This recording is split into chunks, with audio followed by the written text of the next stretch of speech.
dalam agenda penyasaran subsidi petrol RON95 yang telah pun dimaklumkan oleh Yang Amat Berhormat Perdana Menteri dan juga Yang Amat Berhormat Menteri Kewangan II bahawa akan dilaksanakan pada tahun ini, akan diumumkan kelak. Yang penting RM99 adalah untuk isi rumah kenderaan persendirian. Untuk yang lain, MOF policy akan memaklumkan kemudian. KPDN telah diberikan tanggungjawab untuk mengawal selia penyaluran subsidi petrol RON95 ini untuk dua kategori. Pertama adalah untuk pengangkutan darat awam dan juga pengangkutan darat barangan. Itu tanggungjawab KPDN. Dan sebab itu persiapan awal telah kita laksanakan. KPDN telah pun membangunkan sistem kawalan petrol bersubsidi SKPS untuk melaksanakan dan juga mengawal selia penyaluran subsidi petrol RON95 ini kepada dua kategori yang saya sebutkan tadi. Dari segi senarai jenis-jenis pengangkutan darat awam dan juga pengangkutan darat barangan itu ada sebanyak 9 jenis kenderaan pengangkutan awam darat yang disenaraikan layak untuk menerima SKPS, dan untuk sektor pengangkutan darat barangan pula ada 12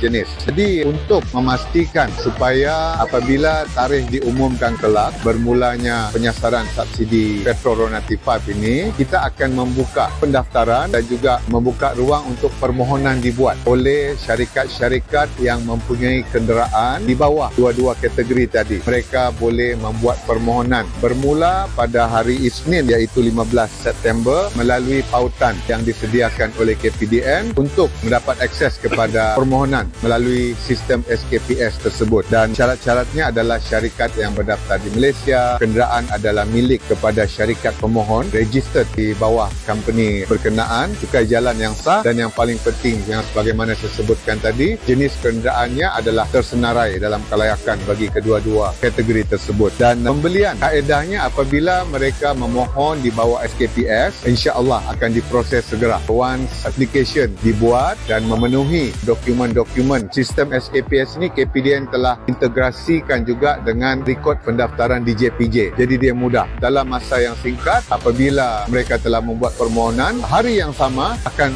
lulus. Dan sebaik saja mendapat notifikasi kelulusan SKPS tersebut bermakna kita layak, maka mereka boleh pula membuat permohonan kepada syarikat-syarikat minyak untuk mendapatkan fleet card masing-masing. Sebab fleet card ini akan digunakan di stesen-stesen minyak kelak. Jadi syarikat-syarikat berkenaan boleh memilih 3 syarikat minyak. Contohnya mereka memilih Shell, Petronas ataupun Petron. Selain daripada fleet card tersebut, kita juga menggalakkan syarikat-syarikat minyak ini, mereka ada juga bentuk-bentuk pembayaran, cash card dan sebagainya. Jadi maksudnya proses permohonan bermula dengan sistem SKPS di KPDN, dan sebaik saja permohonan dibuat, saya bagi jaminan kalau lengkap sebenarnya dalam tempoh yang singkat, bukan sehari pun, dalam sejam, less than an hour pun boleh dapat kelulusan tersebut. Yang ambil masa sedikit adalah fleet card daripada syarikat-syarikat minyak ini. Jadi kita menasihati bahawa semua pihak, syarikat-syarikat pengangkutan darat awam dan syarikat-syarikat pengangkutan darat barangan ini untuk membuat permohonan segera, kerana kita mahu sebaik saja diumumnya kelak untuk pelaksanaan penyasaran subsidi, mereka boleh terus menggunakan subsidi tersebut. Jadi jangan bertangguh. Selain daripada application, kita juga ada hotline dengan nombor yang kita akan sertakan untuk mereka membuat sebarang panggilan sekiranya terdapat pertanyaan lanjut ataupun terdapat masalah. Jadi hotline itu beroperasi daripada pukul 8 pagi hingga 5 petang.